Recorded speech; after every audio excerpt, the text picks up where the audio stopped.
Hello दोस्तों, कैसे हो। उम्मीद करता हूँ अच्छे होंगे और पढ़ाई भी बहुत ज़ोरों शोरों से चल रही होगी। ये मेरा एसएससी जीडी का जो एग्ज़ाम हुआ था ना अपना, जो पिछले वाला 2024 वाला एग्ज़ाम था, उसका मेरा स्कोर कार्ड है। मेरा 28 फरवरी को एग्ज़ाम था 2024 को। ये देखो मेरी सेंटर में रैंक थी 30 और मैंने देखो मैथ में 40 में से 40 किए थे और रीजनिंग में भी मेरे 40 में से 40 थे। जीके में देखो 8 गलत हो गए थे, मैंने तुक्के ज़्यादा लगा दिए थे, नहीं वरना जीके में भी मेरा अच्छा स्कोर होता। और इंग्लिश नहीं, हिंदी में मेरा 3 गलत हो गए। ठीक है, और ओवरऑल मेरे 136 रो मार्क्स थे और नॉर्मलाइज स्कोर उस टाइम दिखा रहा था 150 और मेरे नॉर्मलाइज स्कोर हुए थे 143।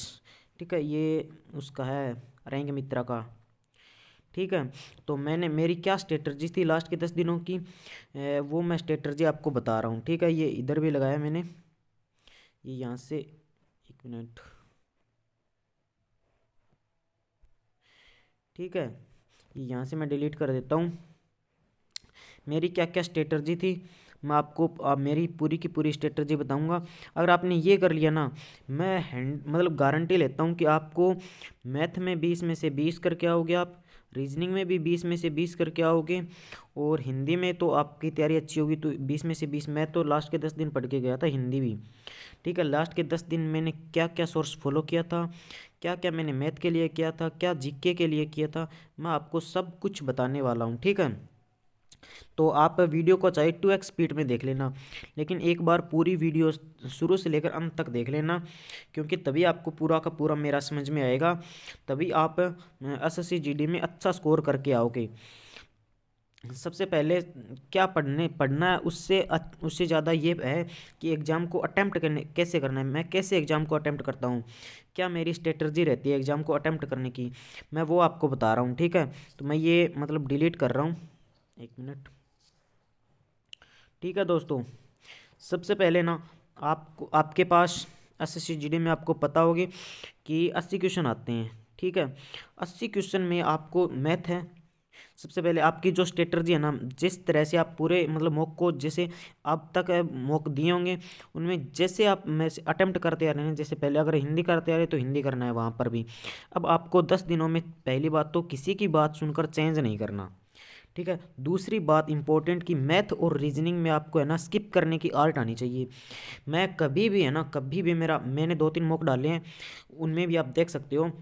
आज ही रीजनिंग का मैंने 27 तारीख वाला मॉक डाला है, तो आप देख सकते हो मैं कैसे सॉल्व करता हूँ। तो मेरी हमेशा स्ट्रेटजी यही रहती है कि मैं कभी भी है ना एक साथ सारे क्वेश्चन सॉल्व नहीं करता।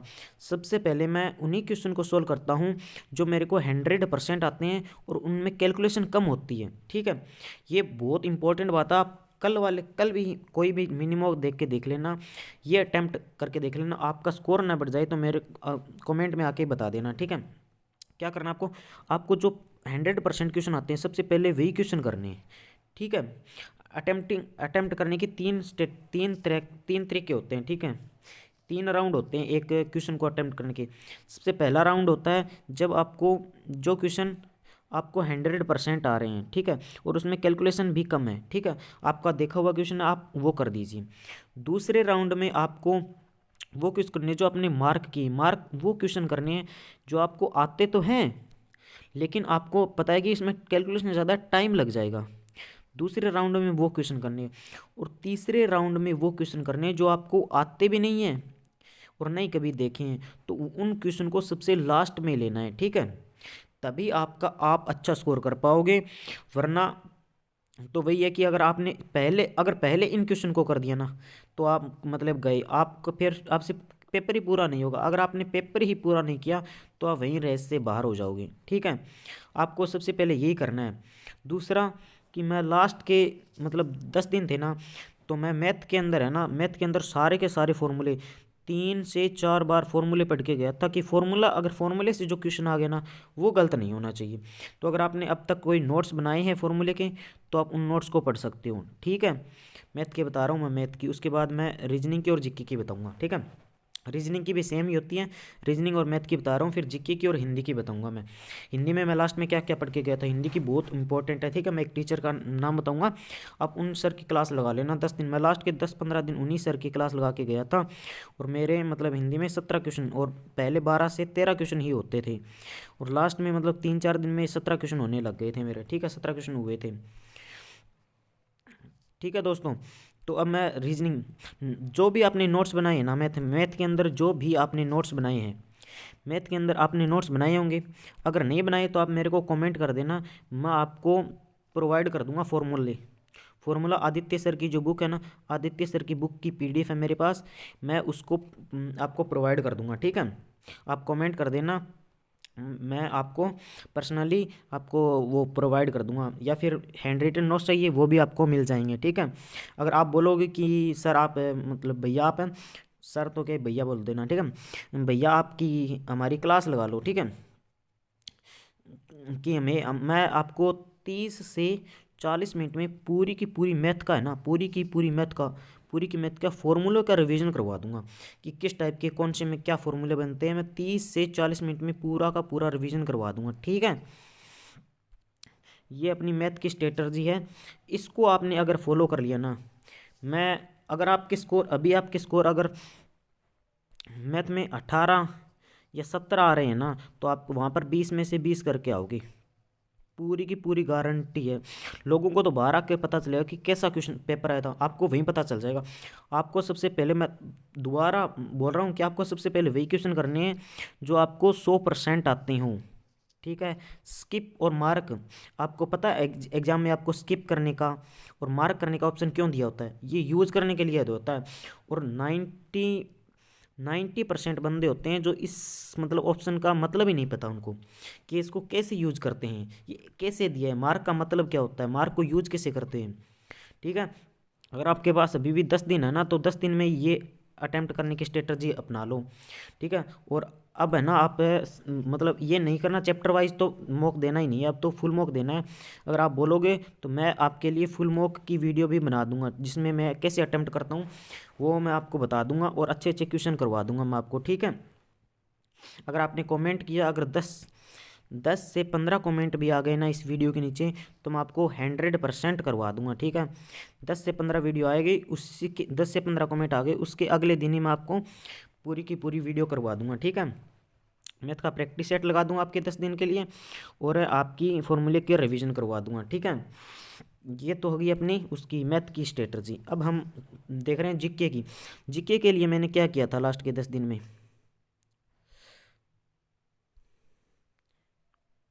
जीके के लिए मैंने क्या किया था लास्ट के 10 दिन में। जीके जिक्के के लिए देखो, आपने अब तक जो भी नोट्स बनाए हैं, जहाँ से भी पढ़ा है, सबसे पहले तो उन्हीं को रिवीजन करो।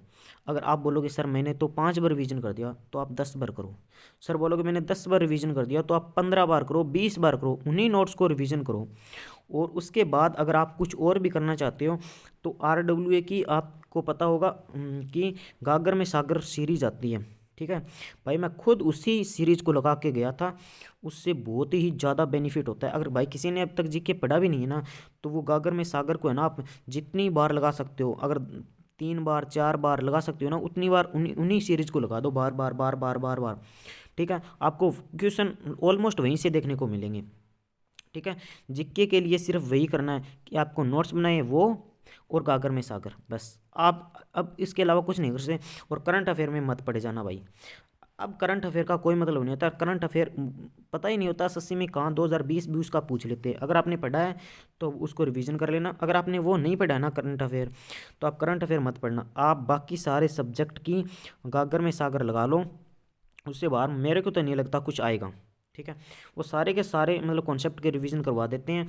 और मतलब कोई कई भाई बोल रहे हैं कि उसमें से सिर्फ 5 क्वेश्चन आएंगे, नहीं भाई, उसमें से 15-15 16-16 क्वेश्चन भी आ जाते हैं, ठीक है।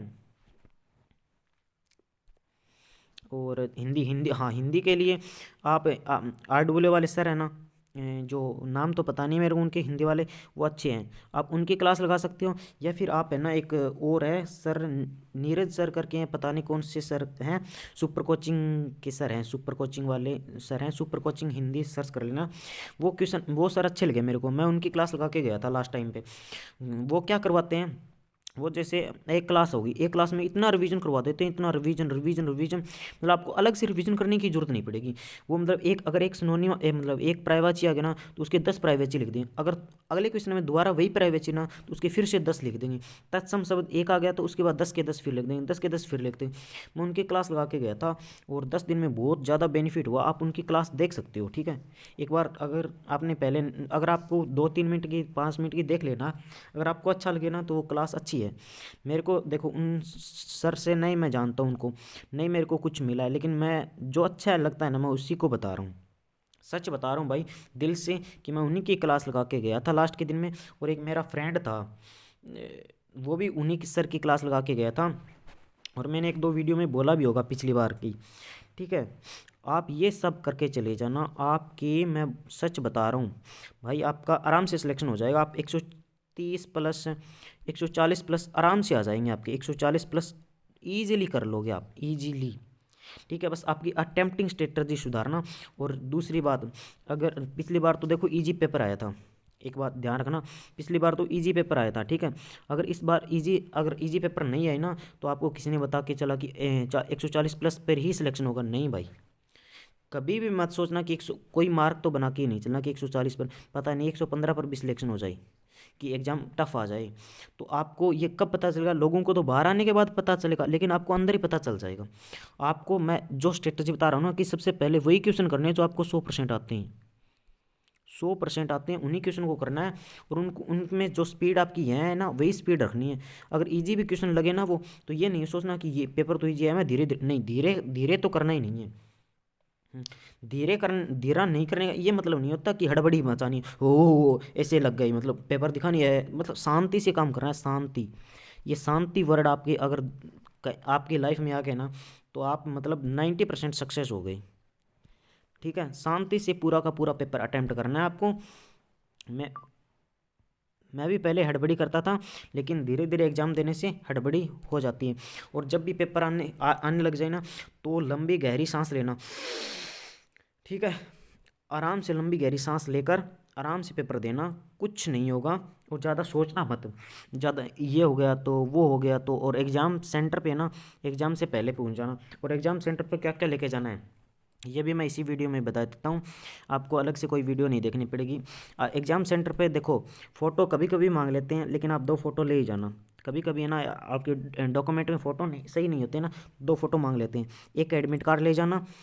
और जो जो भाई राजस्थान से देख रहा है ना, राजस्थान वालों, इन सबसे पहले आप है ना, एक एडमिट कार्ड निकलवा लेना जो 10 रुपये का निकलेगा, या रंगीन निकलवाओगे तो 20 रुपये का निकला।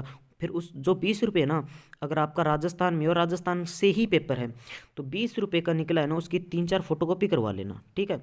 आधार कार्ड लेके जाना, अगर आधार कार्ड में नाम गलत है तो आप उसके साथ और कोई डॉक्यूमेंट लेके जा सकते हो, ठीक है। आप 3-4 फोटोकॉपी निकलवा लेना, क्योंकि वो आप बस वाले को दे सकते हो, और बस में आपका किराया नहीं लगेगा फिर जहाँ भी जाओगे, ठीक है। ये राजस्थान वालों के लिए इम्पोर्टेंट इन्फॉर्मेशन है। तो आप अगर यहाँ तक पहुँचे हो, तो जो भाई यहाँ तक पहुँचा उसको ज़रूर फ़ायदा हुआ होगा, अगर उसको पहले से नहीं पता था कि राजस्थान में किराया फ्री है, ठीक है, बस के अंदर, ठीक है। अगर वो लेकिन वो एडमिट कार्ड की ना कॉपी रख लेते हैं, तो आप जैसे 20-20 की निकलवाओगे तो आपको 3-4 निकलवाने में 80 रुपये लग जाएंगे। लेकिन आपको एक 20 की निकलवा लेनी है, उसके बाद उसको बोल देना है कि 2-2 रुपये में जो फोटो कॉपी करना कि इसकी 3-4 फोटो कॉपी कर दे, तो आपकी 10 रुपये में 3-4 फोटो कॉपी हो जाएंगी, ठीक है। ये कर लेना, बस इतना कर लेना, आपका मतलब स्कोर अच्छे से हो जाएगा। और ऑल द बेस्ट सभी भाइयों को मेरी तरफ से। अगर मेरी तरफ से अगर 1% भी आपकी हेल्प हुई है, तो अब कुछ नहीं बोलना आपको, ठीक है। एग्ज़ाम देकर आना, एग्ज़ाम आने के बाद दोबारा आप इस चैनल पर आकर, इस वीडियो पर आकर कमेंट करना, ठीक है। और मैंने रीजनिंग का मॉक टेस्ट करवा दिया, उसको 2 की स्पीड में, या फिर जिस भी तरह से आज वाला 27 वाला RW का, तो उसको देख लेना कि मैं कैसे अटैम्प्ट करता हूँ पेपर को, ठीक है। ठीक है दोस्तों, धन्यवाद, मिलते हैं फिर आपका एग्ज़ाम के बाद। अच्छा एग्ज़ाम होगा। और अगर आपको प्रैक्टिस चाहिए तो आप कमेंट कर देना मेरे को। ओके, धन्यवाद, बेस्ट ऑफ लक। चलो वीडियो यहीं पर समाप्त करते हैं भाई। मैं लास्ट बार दोबारा बता रहा हूँ, शांति से पेपर देना। बिल्कुल शांति का मतलब ये नहीं कि धीरे धीरे कर रहे हैं, स्पीड अच्छी रखना अपनी, लेकिन शांति हड़बड़ाना नहीं है। क्वेश्चन को अच्छे से पढ़ना है। और जो क्वेश्चन है ना कि उसमें व्यास पूछा है या त्रिज्या पूछी है, वो भी ध्यान रखना। कभी कभी डायमीटर पूछ लेता है और आप त्रिज्या निकाल कर आंसर कराते हो। कभी कभी नोट करेक्ट पूछ लेता है, यानी कि गलत वाला पूछ लेता है और आप सही वाला करके आ जाते हो। इस चीज़ की गौर से अच्छे से ध्यान रखना। और बेस्ट ऑफ लक, आप अच्छा पेपर होगा, आप पेपर दे के आना। और आने के बाद बताना कैसा हुआ पेपर और क्या मेरी हेल्प हुई। उसके बाद आगे ग्रुप डी के भी एग्ज़ाम आ रहे हैं, उसकी भी तैयारी साथ में करते हैं मिलके। ठीक है दोस्तों। और देखो लास्ट एक और बात बताऊँ, ये एसएससी जीडी एक सिर्फ एग्ज़ाम है, ठीक है। अगर इसमें मतलब जैसा भी है, इसकी एक तो डरना नहीं है कि एक सिर्फ एग्ज़ाम है, ये हो जाएगा। एसएससी जीडी एक एग्ज़ाम है, ठीक है। उसके बाद देखो रेलवे के एग्ज़ाम है, एनटीपीसी है, उसके बाद एसएससी के सारे आ रहे हैं, एमटीएस का आ रहा है, दिल्ली पुलिस आ रही है। तो इस मतलब ये सोच के चलना, अगर इसमें देखो अब पीछे सोचना तो गलत बात था कि आपकी तैयारी कम हो जाती है, लेकिन अब आप सोच सकते हो कि अगर इसमें नहीं हुआ ना तो आगे दिल्ली पुलिस है मेरा। इससे आपका प्रेशर है ना वो कम होता है, और जब आप बिना प्रेशर के एग्ज़ाम देने जाते हो ना तो आप बहुत अच्छा करते हो। ठीक है दोस्तों, चलो यहीं पर एंड करते हैं अपनी वीडियो को। Best of luck. अगर 1% भी अगर वीडियो की अगर आपको हेल्प हुई है तो आकर कमेंट ज़रूर करना, ठीक है। पेपर देने के बाद ज़रूर करना, अब मत करना, चाहे पेपर देने के बाद ज़रूर करना, ठीक है दोस्तों। ओके, धन्यवाद, बाय बाय, टेक केयर, ख्याल रखना अपना। और मुस्कुराते रहो यार, क्या एक एग्ज़ाम है, ज़िंदगी ऐसे ही चलती रहेगी। मुस्कुरा कर ही अपनी ज़िंदगी को चलते रहना है, ठीक है। मैं भी भाई अब मैं बाद में बताऊँगा अपनी स्टोरी। सबसे पहले आप अपने एग्ज़ाम दे के आओ और खुश रहो, ठीक है।